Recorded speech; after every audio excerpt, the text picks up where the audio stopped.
За првиот руски дипломат Сергеј Лавров, сите други освен Русија се виновни за сите проблеми во светот. Запрашан дали има некакво руско сценарио во бугарските уцени и условувања кон Македонија, вината ја најде кај западните држави и Европската унија. Според Лавров, западните сили биле виновниците за слушувањата и на целиот Балкан, како и за распадот на Југославија.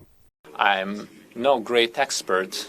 Не сум експерт за односите Македонија-Бугарија, но знам едно, македонските граѓани имаат целосно право да делуваат рамноправно во сите активности на заедничкиот континент. Ако даваме генерална оценка не само за односите Македонија-Бугарија, туку и за другите балкански проблеми, коренот на проблемот лежи во однесувањето на Западот. Macedonia was called the former Yugoslav Republic of Macedonia. Македонија со години беше нарекувана БРМ и имаше понижувачко име.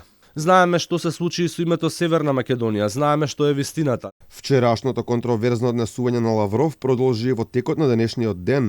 Ги нападна американскиот државен секретар Ентони Блинкен и високиот представник на Европската унија за надворешна политика Жозеп Борел, бидејќи се обидувале да изолираат Русија, удри и по Полска и Чешка, чии министри не беа на состанокот на ОПСЕ во Скопје.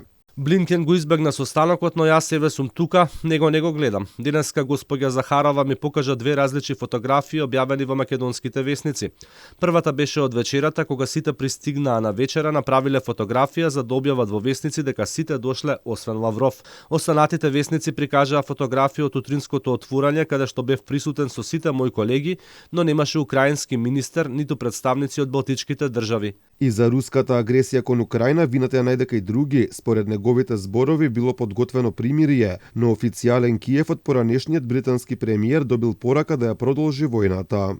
Постоеше договор и тој беше таму во Истанбул на крајот од мај по неколку рунди преговори. 3 рунди во Белорусија и последната во Истанбул. И беше постигнат договор. Тоа го потврди еден од учесниците во преговорите од групата на Зеленски, Давид Рахмаја. Тој беше дел од делегацијата во Истанбул. Но Борис Џонсон дојде и рече не, треба да продолжите со војната. Лавров порача и дека е песимист околу иднината на ОПСЕ како организација, изрази незадоволство од самитот, бидејќи не се штителе еднакво правата на сите, туку само на избраните.